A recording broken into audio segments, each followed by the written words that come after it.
Episode number 72, Raising Children, Part 2, Having the First Meeting with Your Child. You can get the show notes at dadhackers.us/072.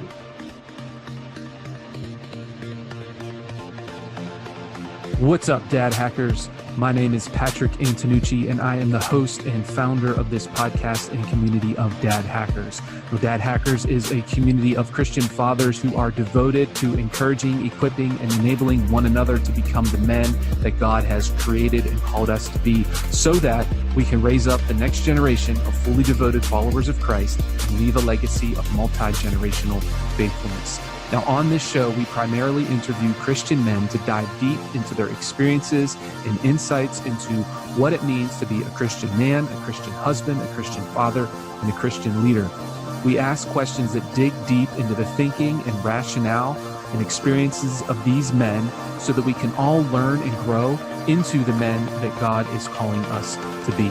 I'm so thankful that you've joined us today. Make sure you subscribe so that you never miss any of our value-packed episodes. Also, please make sure you leave an honest review if you're listening to this in iTunes or any other platform that takes reviews. Reviews boost the show's ratings, which means that more dads are going to come across our show and benefit from the content that we put out.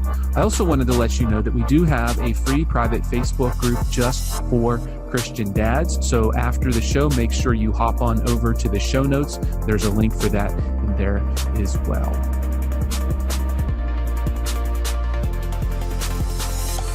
All right, gentlemen, last week we went over a few steps you need to take when beginning the journey of heart-based parenting. If you haven't listened to that episode or that recording, I strongly urge you to go back and start with that one first so you can have a proper context for this one. If you just pick up with this one, it's going to make some sense, but you'll have a much better foundation listening to that one. And just to quickly review what we talked about last time, the first couple things you want to do, the first steps is really what we talked about.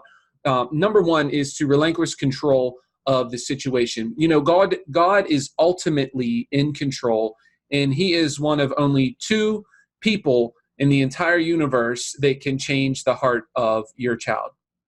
God is the first person, and the child is the second person who can change the heart of your child.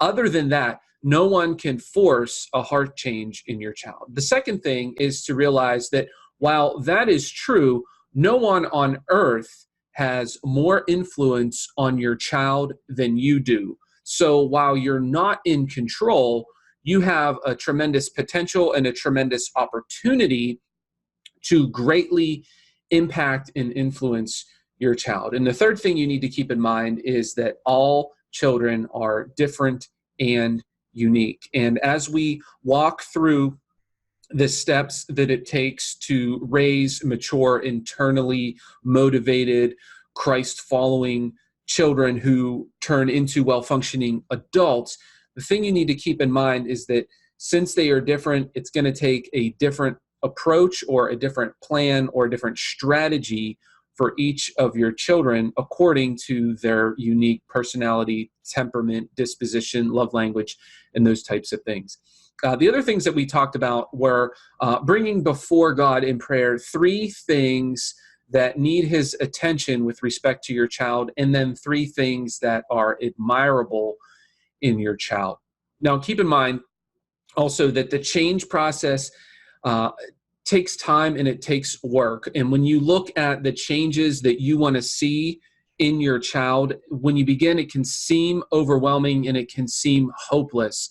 But what I want to let you know is that change can happen with a specific plan in place that's applied consistently. And we actually look for noticeable change, even significant change within a 40-day period. Now, 40 days is not going to revolutionize your life or your relationship with your children, but if you begin to develop a plan and implement it consistently over a 40-day period of time, you can expect to see some results and some changes as you proceed through those 40 days.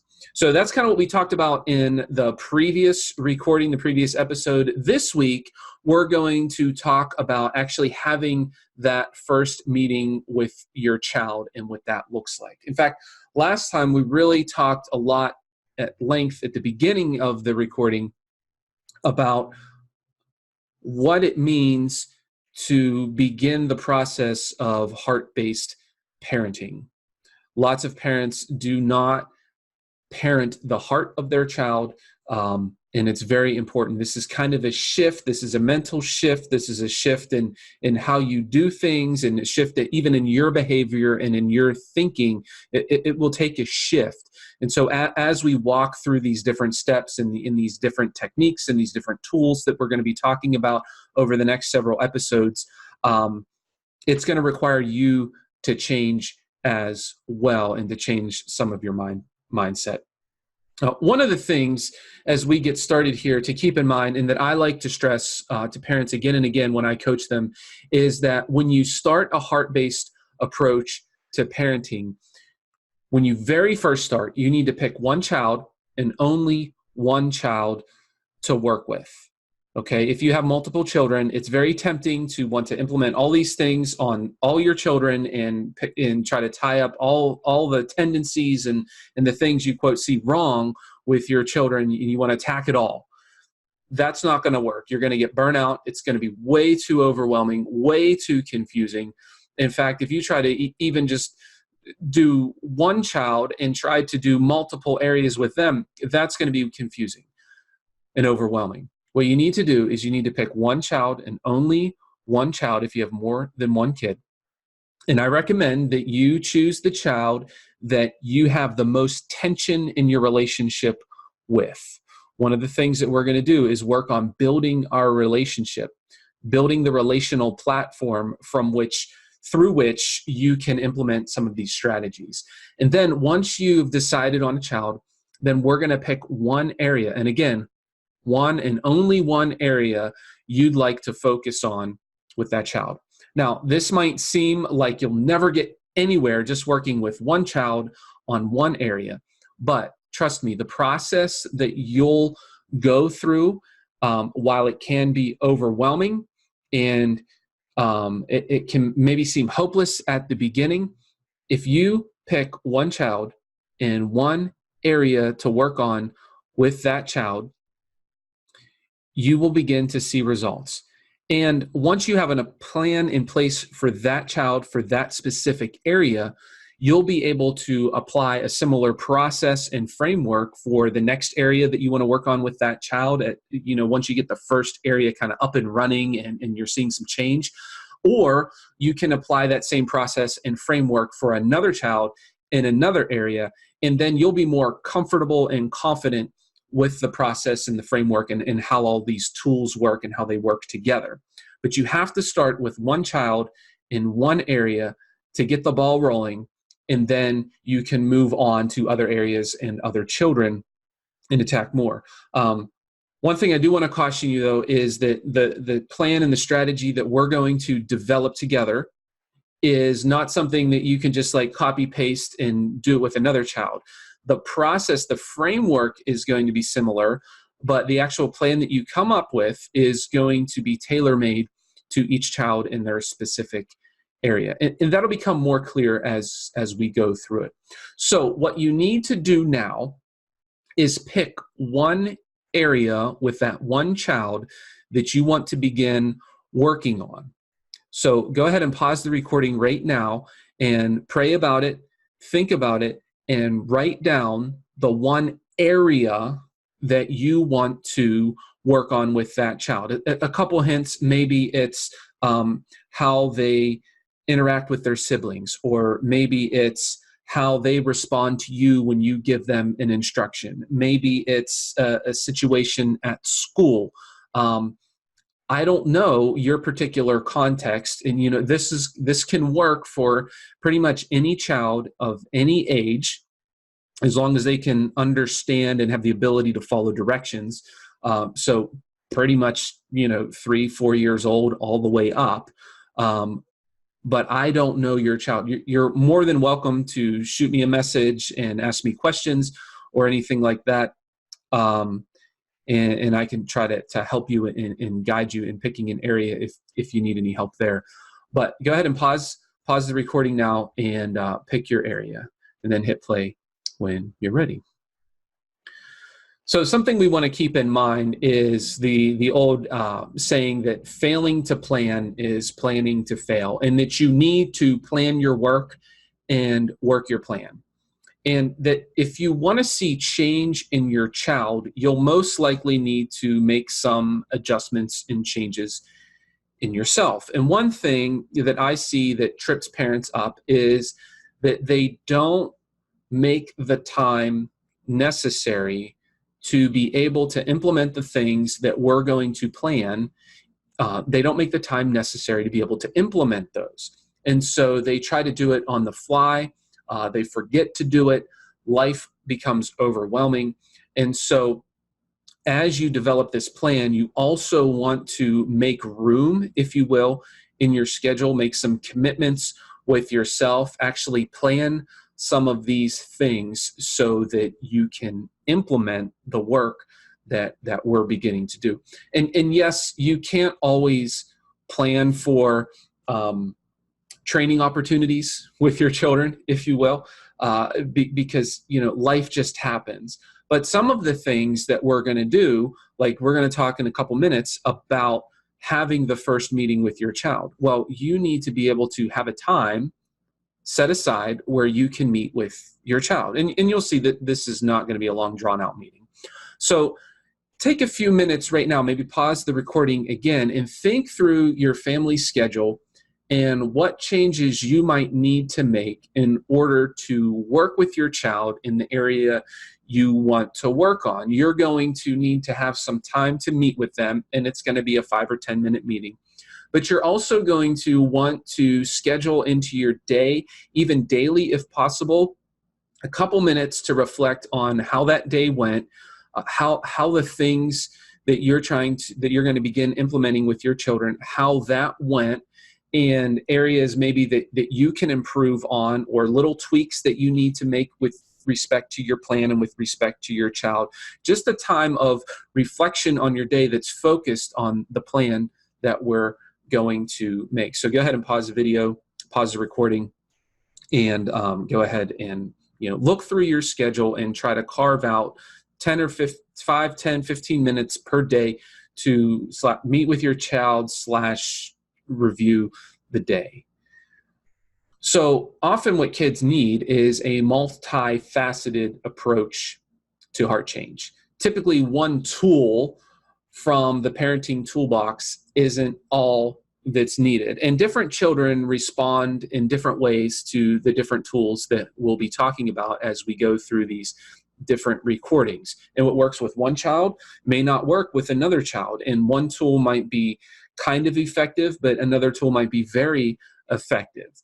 And so we'll go over several of the tools available and how to use them over the next several recordings in this series. But keep in mind that you need to consistently be bringing your situation before the Lord in prayer and ask Him to open your eyes to what your child needs. Because we're not talking about just some tips or tricks for parenting or finding a quick fix or putting a Band-Aid on the situation. What we're really after is a real, true heart change in your child and developing a strategy to get there. And one of the biggest pieces and the biggest assets we have is prayer to our Lord and the help of His Holy Spirit to empower us to make the changes that we need to make in order to effectively implement these plans, and the changes that we need to make internally ourselves. And prayer to the Lord is, I believe, is an underestimated asset that we have in our whole parenting journey. I feel like a lot of dads try to do parenting on their own, and they might pray to God once in a while about being a dad and about their children, but it's not something that is a regular part of their lives for them. So I want to encourage you to seek the Lord regularly and often, and specifically as we go through this heart change process. Now, heart change in a child often requires several tools and ideas from parents. It's not just about designing better consequences or having one sit-down conversation or like a heart-to-heart with your child. It's about building a framework for change. So lots of times parents fall into this trap that I just need to develop a better consequence to teach my child how to behave properly. And I would argue that certain consequences are effective, but consequences tend to be overused and tend to be the go-to thing for parents, and they're not effective at teaching, training, and coaching our children. They can be effective to some degree, but there are many more tools in the toolbox that parents have for developing heart change in our children. So what we're going to focus on is building a framework for change. As we walk through this process of developing the framework, we'll implement several tools. Now, here's the main set of tools that we're going to use. And at first, you're not going to know exactly what we mean by these tools when I say what they are. But as we go through this series, I will explain in depth what these different tools are. And some of them, you may have some preconceived notions of what I mean by them. But as we go through them, you'll be able to get a more focused understanding of what the tools are. So the tools are relationship, firmness, visioning, spiritual strength, teaching, and coaching. Again, that's relationship, firmness, visioning, spiritual strength, teaching, and coaching. And like I said, we'll go over each of those in future recordings. However, I want to emphasize the importance of remembering that God is in control of your situation, and it's Him that provides the wisdom, the power, the strength, as well as the grace and mercy that you're going to need to develop a plan for your child, and that your child is going to need in order to bring about the heart change. So what you need to do sometimes, and do this often, is take a step back a bit and try to gain a new perspective on the situation and let God do the heavy lifting as you implement the plans. Sometimes we get so emotionally charged and invested in the situation that it's hard to look at our child as one who is in deep need of Jesus Christ and is in deep need of a heart change. We can mistakenly think that they just need more consequences or more strictness or more yelling or whatever it may be, the parenting tools that you may be using. And that begins to strain the relationship, and we can sometimes begin to have a negative view of our child or of our children. And what we need to do is begin to look at our children as human beings who need their hearts to be trained in the ways of our Lord.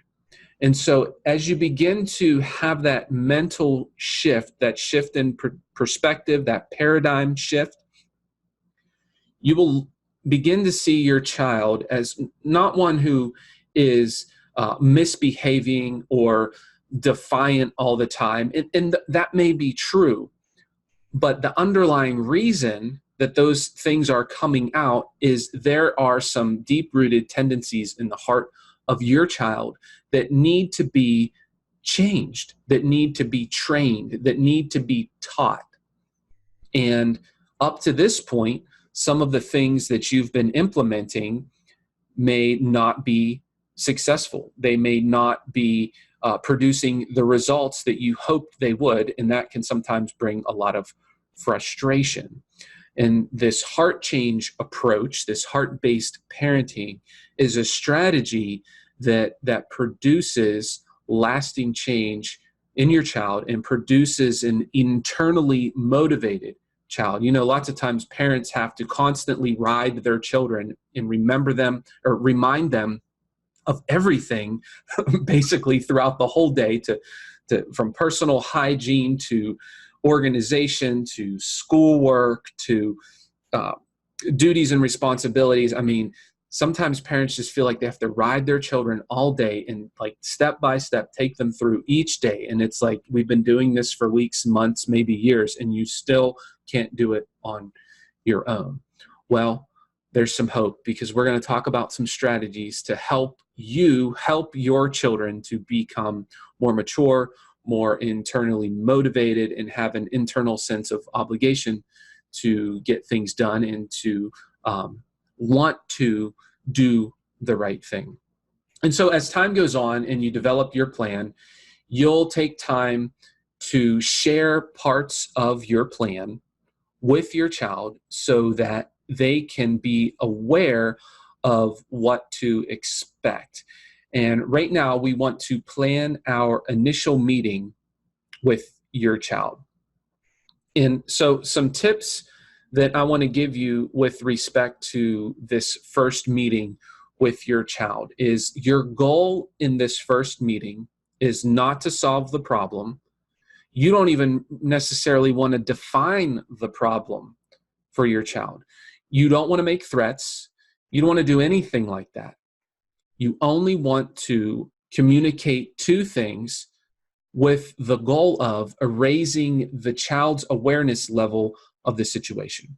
The two things you want to communicate to the child is sadness and a wish. Notice I didn't say guilt. I didn't say shame. I said sadness and a wish. So you want to express your sadness. I'll give you an example of this in a minute. You want to express your sadness over this situation, how it pains you, the situation that you find yourself in with your child. So let me back up for a second. Remember, a little bit earlier in the recording, we talked about the area that you want to work on with your child. Well, as you have your first meeting with them, this is what your sadness is over. It's over this area. So you want to express your sadness over the situation. You don't want to go on and try to guilt trip them or shame them or anything like that. You just want to express a sadness that you have over the situation, sadness over maybe the tension in your relationship, or perhaps the difficulty they are having, or how they might be frustrated or unsuccessful in a certain area. Then you want to express a wish that things could be different, a wish that things could be better, a wish that things could change. And at this point, again, you're not giving specifics or details, just a wish. Okay, so to give you an example of this, we sat down with our 4-year-old daughter not too long ago, and we did this exact thing. And I actually wrote it out when my wife and I sat down and pretty much read it, but I made some eye contact. I don't know what's going to work for you. I felt like since my daughter was 4, if I read some of it to her, it really wouldn't impact the situation. But we said to our daughter that, Mommy and I want to talk to you seriously about something. And then, so what I wrote down, I'll just read it for you, is we said, honey, we've been noticing that when we tell you to do something or to be gentle, that you say no or continue to be wowed. And it's also upsetting, especially to Mommy, when you're not gentle, because it really hurts her. And we wish we could find some ways to help you obey us the first time and to be gentle. And that was it. That's literally all we said.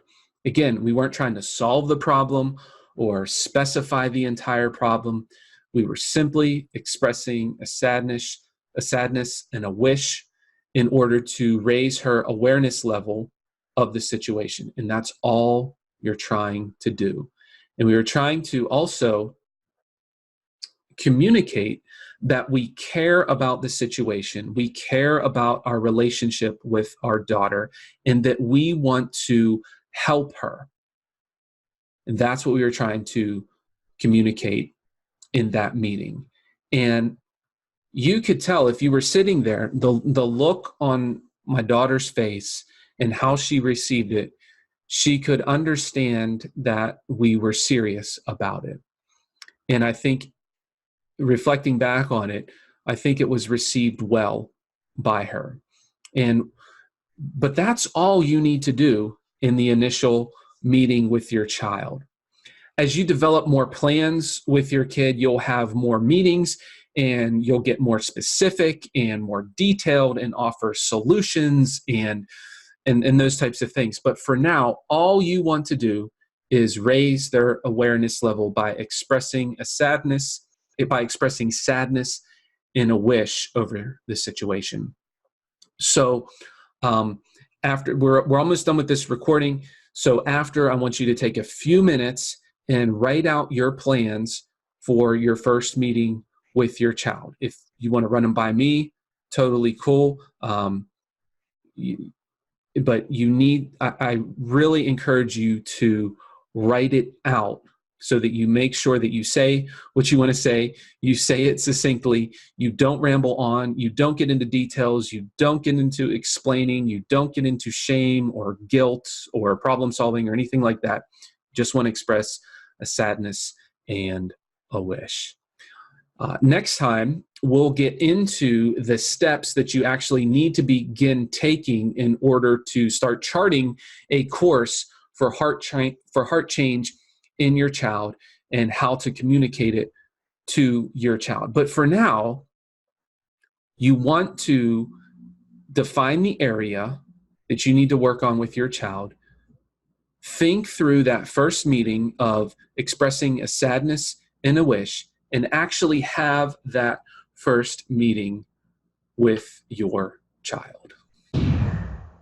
All right, gentlemen, that's our episode for today. Thank you so much for tuning in. I hope the things that I went over today were a blessing to you and offered you some hope with respect to teaching and training your children, and that this has equipped you in some small way. I know we just bit off a small piece, but it's one piece in the whole process as we go through this series. I wanted to also remind you that enrollment for our Ironman Mastermind is open, and we are accepting new members now. So if you're looking for a group of Christian men to lock shields with, who will help sharpen you, who will challenge you, who will help you change and help make you more of the man that God has designed you to be, then you might want to look into what we have going on. You could check out the link in the show notes, and there's a little button that you can push for checking out the Ironman. And as a matter of fact, the things that we talk about in this episode and in this recording and the future ones in this series, you can actually bring these things up in the Ironman meeting, and we can discuss them once you're a member there. So to get the show notes, go to dadhackers.us/072. Now in there, I put links to some books that talk about the heart-based parenting approach. There's several books in there. If you want to get them all, cool. I recommend you get one, and there's some workbooks that I put in there as well. I recommend you get one and work through one. Don't try to read 4 or 6 books at a time. Work on one. So go ahead and click on the show notes at dadhackers.us/072. You can get all the information and the resources and see the information about the Ironman Mastermind and what else we have going on in the Dad Hackers community. All right, fellas, until next time, remember Proverbs 27:17, as iron sharpens iron, so one man sharpens another. Stay sharp.